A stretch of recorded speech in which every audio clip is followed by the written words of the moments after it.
Este es el curso de Estadística aplicada a la educación, adscrito a la Maestría en Gestión de Centros Educativos de la UAPA.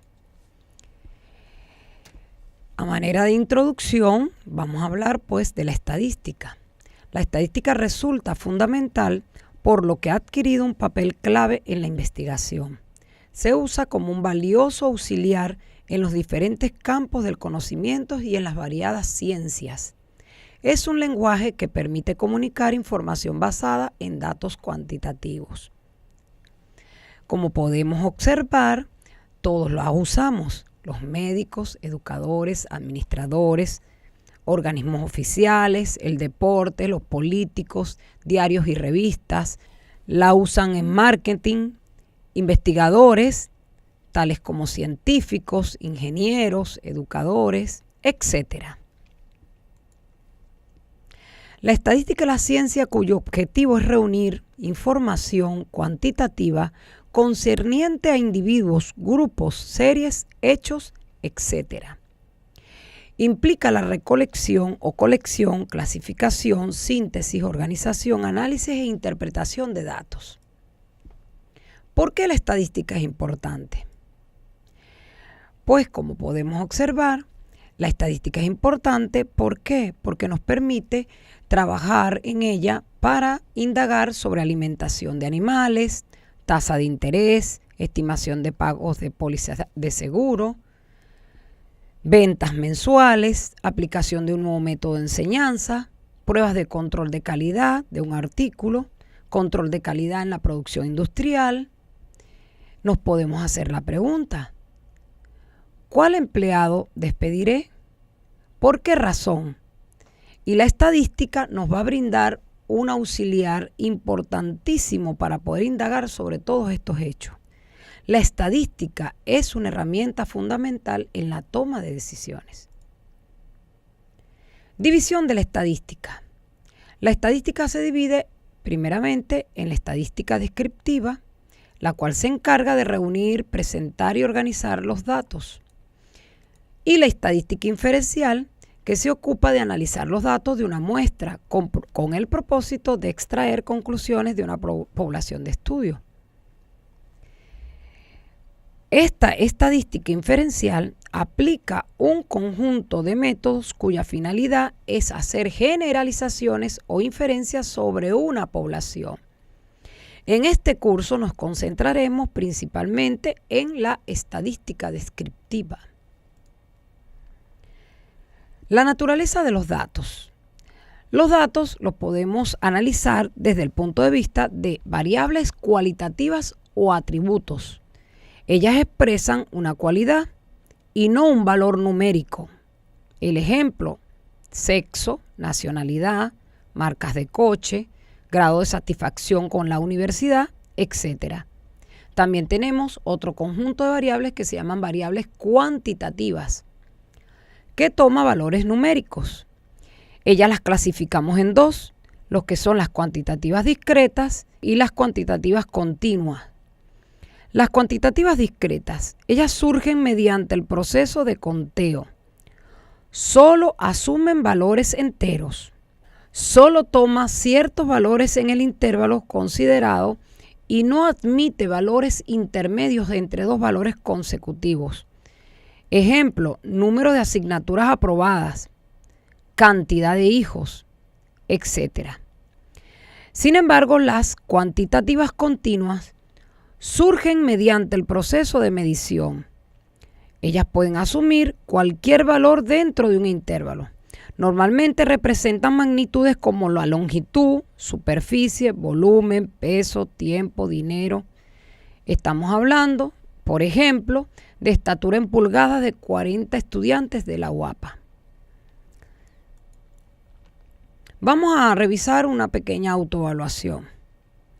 Analice si las siguientes variables son discretas o son continuas. ¿Cuáles son los enunciados? Número de materias que usted inscribió en este trimestre.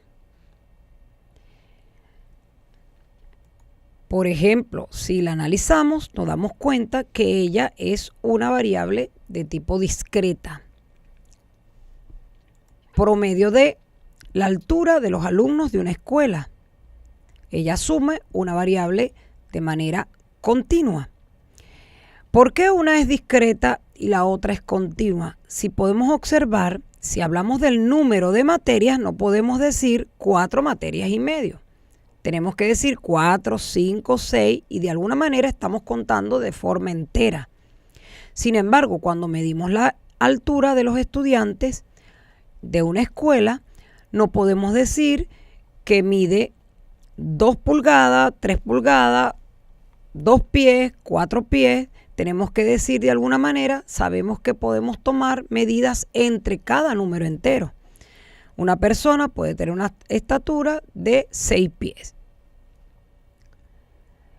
El siguiente ejemplo, número de cuadernos vendidos en una librería durante el 2017. Definitivamente esto nos va a dar una respuesta de manera exacta, por lo tanto es discreta. Número de estudiantes inscritos en la sección de estadística. Por supuesto que también es discreta porque el resultado es en forma entera. Peso de una persona. Continua. Número de hermanos. Discreta. Tiempo en culminar una carrera de 10K. Continua. Número de artículos defectuosos. Discreta.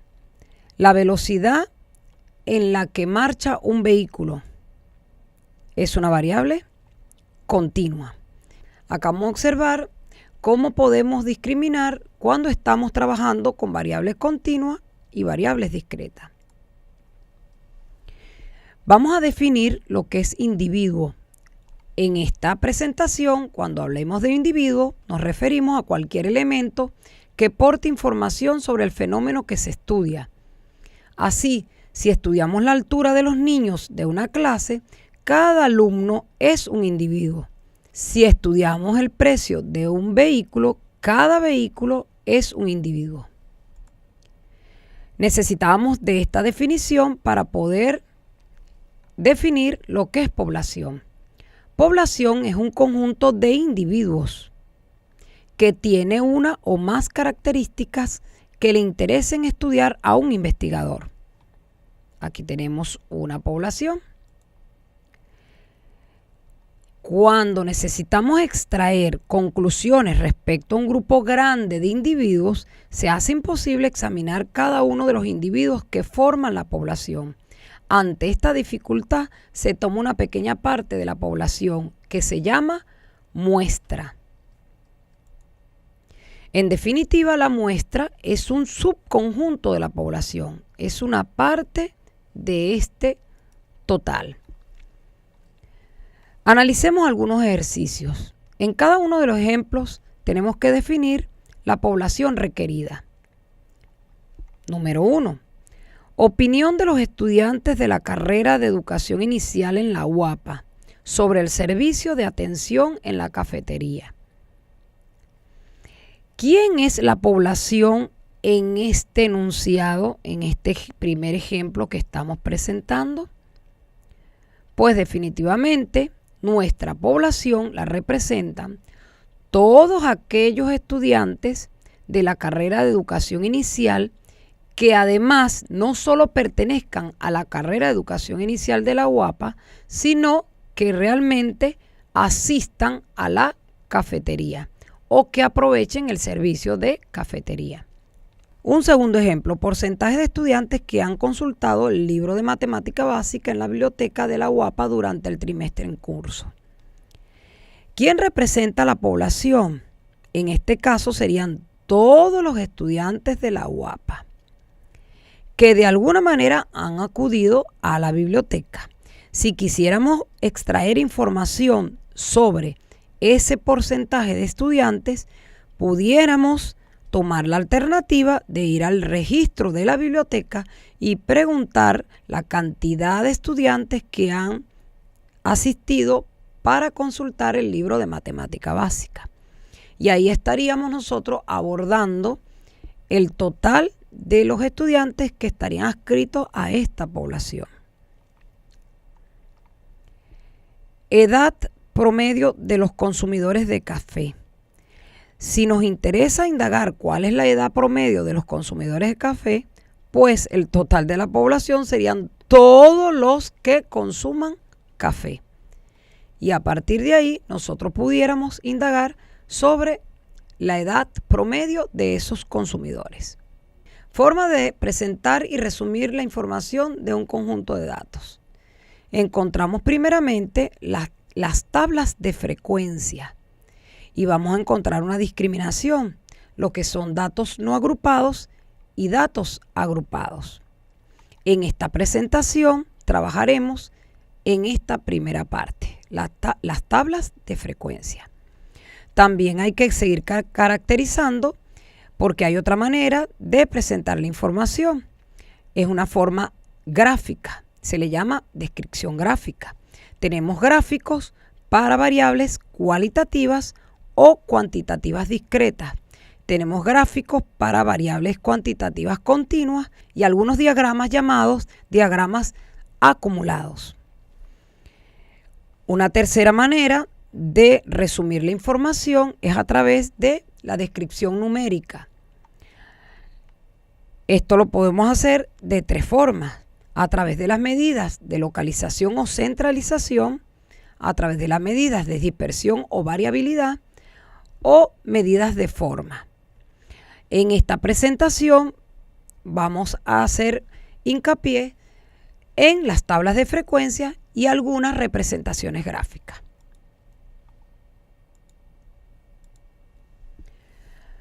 Vamos a ver un ejemplo de datos no agrupados. Durante el mes de julio, en una ciudad se han registrado las siguientes temperaturas máximas.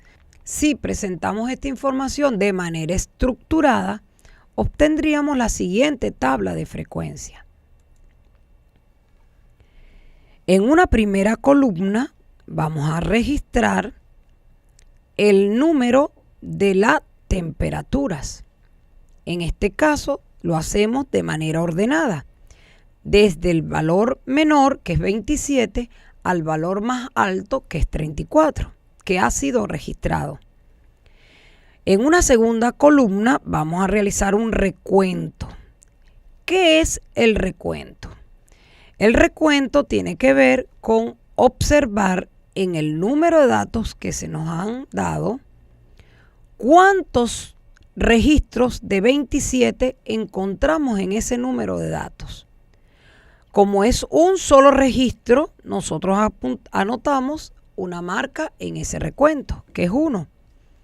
Así sucesivamente, cuando revisemos el número 28 como temperatura, nos damos cuenta que el número 28 se repite solamente 2 veces. Ahí hacemos el segundo registro, en este caso el recuento. Y así sucesivamente encontramos como el número 29 se ha registrado 6 veces. Como verán, ahí colocamos en esta columna todo el recuento. En una segunda columna hablamos de frecuencia. ¿Qué es la frecuencia? Es el número de veces que aparece un determinado valor en un estudio estadístico. Y así podemos ver que la temperatura de 27 grados, la frecuencia es 1, de 28 es 2, 29 es 6, 30 es 7, 31 8, 32 3, 33 3 y 34 1.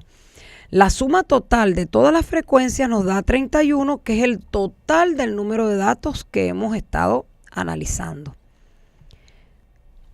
En una cuarta columna, en este caso, encontramos FA, que representa la frecuencia acumulada. Es la suma de las frecuencias de todos los valores inferiores o iguales al valor considerado. Es decir, observemos, encontramos como primer valor de la frecuencia 1, pero luego al sumar ese valor con el subsiguiente nos daría 3, así sucesivamente 3,6 nos da 9, 9,7, 16 y así podemos hablar de todas las frecuencias acumuladas. En una próxima columna encontramos el concepto de frecuencia relativa.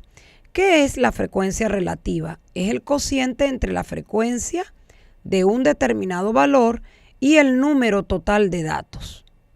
Ejemplo, tenemos acá f vale 1 y el número total de datos es 31.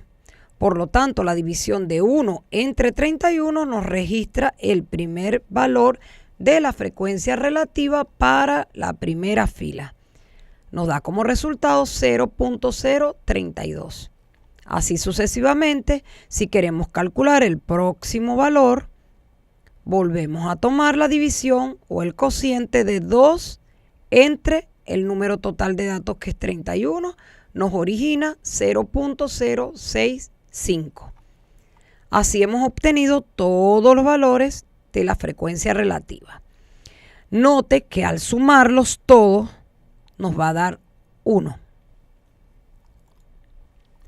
Como última columna hemos registrado la frecuencia relativa acumulada. ¿Qué es la frecuencia relativa acumulada? Es el cociente entre la frecuencia acumulada de un determinado valor y el número total de datos. Sabemos ya que el número total de datos es 31.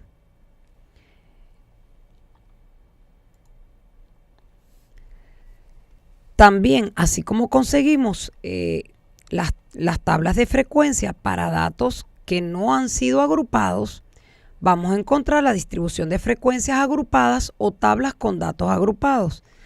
Ellas se emplean si las variables toman un número grande de valores o la variable es continua. Se agrupan los valores en intervalos que tengan la misma amplitud, denominados clases. A cada clase se le asigna su frecuencia correspondiente. Veamos cómo se hace todo este proceso.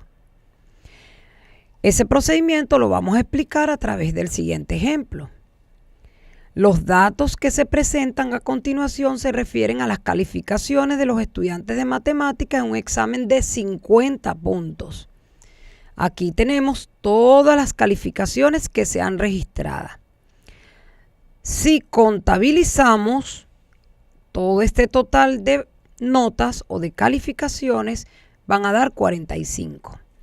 Pero vamos a desarrollar una recomendación para poder distribuir o realizar la tabla de frecuencia de estos datos, que la vamos a hacer de manera estructurada. El primer paso que debemos hacer es ordenar los datos desde el menor datos al mayor dato. En este caso observemos que el menor dato es 7 y el máximo valor es 50. Segunda recomendación, es importante contar todos los datos. Ya habíamos notado que el total de datos es 45. Tercer paso, vamos a determinar el rango. Primeramente nos fijamos que habíamos identificado el dato mayor, que es 50, y el dato menor, que es 7. Al realizar la resta entre el dato mayor y el dato menor, podemos obtener el rango. En este caso, el rango nos da 43. Cuarto paso, buscamos los números de clase. Para buscar los números de clase vamos a aplicar una fórmula que se llama la fórmula de Sturge. ¿Cómo está dada esta fórmula? La fórmula nos dice que NC va a ser igual a 1 más 3.33 por el logaritmo del número total de datos. Al sustituir los datos en esta fórmula, notamos que al calcular el logaritmo de 45, su valor aproximadamente es 1.6532. Efectuamos primero el producto de 1.6532 con 3.33 y ese resultado lo sumamos con 1 y nos va a dar como total 6.51. ¿Qué nos permite este número? Si nosotros lo redondeamos a la cifra 7, podemos obtener el número de clases. Como cuarto paso, ahora buscamos la amplitud del intervalo de clase. Vamos a denotar el intervalo de clase con las letras I, C. ¿Cómo se determina? A través de la fórmula rango más 1 entre el número de clase. Vamos a sustituir el valor del rango, que ya sabemos que es 43, lo sumamos con 1, nos va a dar 44, y esa división con 7, que es el número de clase, nos va a dar 6.28. Ese 6.28, si lo redondeamos, obtenemos el intervalo de clase, que en este caso es 6. Vamos ahora a elaborar las calificaciones, las vamos a distribuir por intervalos de clase. ¿Qué hacemos? Tomamos el primer valor, que es el valor menor, y le sumamos el número que previamente hemos calculado. Ese número que previamente hemos calculado, que es el intervalo de clase, se lo sumamos a 7 y nos va a dar 13. Así nosotros tenemos el primer intervalo de clase. Repito, tomamos el valor inferior, que es 7, le sumamos el intervalo de clase y nos da 13. Así sucesivamente vamos a ir tomando el siguiente intervalo de clase, asumiendo el próximo número después de 13, que en este caso es 14. Volvemos a sumar el valor de 6, nos va a dar 20. Así tomamos 21, sumamos 6, nos da 27 y así sucesivamente podemos armar todos los intervalos de clase. Note que el número final del último intervalo de clase supera al número total de calificaciones o la máxima calificación del examen, que era 50. Esto no nos va a alterar la respuesta. Lo importante es que hemos elegido un intervalo en el cual todos los datos que previamente tenemos los podemos distribuir en él. Fíjense que acá volvemos a utilizar el recuento y volvemos a obtener la frecuencia. Si regresamos, nos damos cuenta, ¿verdad?, que tenemos el dato de menor que 7, el dato superior 50, y todos estos datos podemos ir observando después de haberlo ordenado que contamos con un solo 7, pero contamos con 2 8 y así sucesivamente entramos en el proceso del recuento y con eso obtenemos la frecuencia. Aquí vamos a ver una tabla ya elaborada con los datos que previamente hemos calculado. Recordemos que estamos analizando las calificaciones de los estudiantes de matemática en un examen de 50 puntos. En nuestra primera columna aparecen los intervalos de clase, en la segunda columna aparecen las frecuencias. Ahora tenemos en una tercera columna la frecuencia acumulada, previamente también definida. Es la suma de las frecuencias de todos los valores inferiores o iguales al valor considerado, que en este caso es 7 más 16, nos va a dar 23. Observemos 7 más 16 nos da 23. Así sucesivamente, 23 más 6 nos da 29 y así obtenemos toda la frecuencia acumulada. La suma total tiene que dar 45, que es el total del número de datos. Vamos a otra columna donde aparece las letras FR, que viene siendo la frecuencia relativa. La frecuencia relativa, volvemos a destacar, que se determina por la frecuencia entre el número total de datos. Para cada uno de los intervalos obtenemos el valor a través de esta división. En la primera fila nos da 0,16. ¿Qué dividimos? F entre el número de datos, que es 45. 7 entre 45 nos da 0,16. 16 entre 45 nos da 0,36. 6 entre 45 nos da 0,13 y así sucesivamente tenemos todas las frecuencias relativas. En la próxima columna aparece la frecuencia relativa acumulada, que la volvemos a calcular de la misma manera como fue explicada en las tablas anteriores. Observemos que tenemos acá 0,16, lo sumamos con 0,36, nos da 0,52, así sucesivamente 0,52 con 0,13 nos da 0,65, 0,65 con 0,24 nos da 0,90 y así cuando terminamos de calcular todas las frecuencias relativas acumuladas, nuestro resultado final es 1. Por último, en la tabla estamos determinando la marca de clase. La marca de clase se determina con el punto medio del intervalo. Es decir, sumamos 7, lo sumamos con 13, aquí tenemos 7 más 13, y lo dividimos entre 2, y así nos da 7. Repetimos para la segunda fila, 14 más 20, lo dividimos entre 2, nos da 16.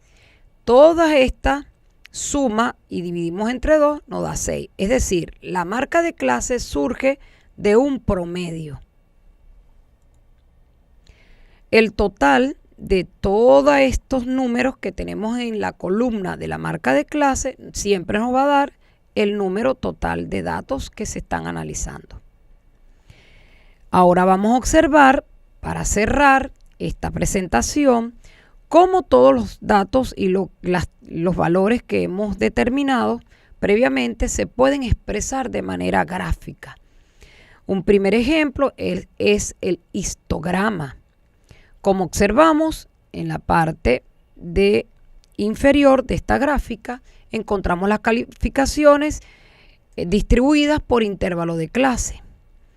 Cada intervalo de clase observamos que tenía una frecuencia en la cual podíamos notar que aproximadamente, veamos la gráfica, 7 estudiantes sacaron calificaciones entre 7 y 13 puntos. Si observamos la segunda barra, podemos ver que 16 estudiantes sacaron calificaciones entre 14 y 20 puntos. Próxima distribución, vemos que 6 estudiantes sacaron calificaciones entre 21 y 27. Y así sucesivamente hemos construido un histograma que nos da de manera visual una representación de los datos que estamos analizando. Segundo ejemplo que vamos a ver es el polígono de frecuencia. El polígono de frecuencia está determinado por unas rectas que de alguna manera las podemos observar de manera continua, tal como se pudieron representar, pero que nos da una visión cómo se han comportado los datos en esta distribución. Observemos cómo en el primer intervalo, que igualmente asume como frecuencia 7 estudiantes sacaron entre 7 y 13 puntos, podemos seguir analizando cómo la cantidad de estudiantes es superior para el intervalo de 14 a 20 puntos, pero luego cuando entramos en el intervalo de 21 y 27 ha disminuido la cantidad de estudiantes que han sacado notas entre 21 y 27. Si seguimos el recorrido de esta representación, observamos que un solo estudiante obtuvo calificación entre 49 y 55 puntos, que fue el que sacó 50 de 50 en el examen. Por último, como ejemplo, mostramos un gráfico circular. Este gráfico circular, a diferencia de los anteriores, se realizó considerando porcentajes. Es decir, se ha analizado en cada intervalo el número de alumnos o estudiantes que obtuvieron la calificación, en este caso, de 7, entre 7 y 13 en el examen. Eso lo convertimos a porcentaje y podemos ver en este gráfico cómo se distribuye de manera visual y en porcentaje la cantidad de estudiantes que han obtenido una determinada nota en el examen. Si observas, 36% de los estudiantes han obtenido el mayor número de calificaciones entre 50 y 20 puntos. Con esto finalizamos la primera parte, que tiene que ver con un proceso más de introducción de lo que vamos a empezar a trabajar en este curso propiamente de estadística aplicada a la educación. No te olvides que para verificar los conocimientos adquiridos debes realizar las actividades de evaluación sugeridas para el reforzamiento de esta clase.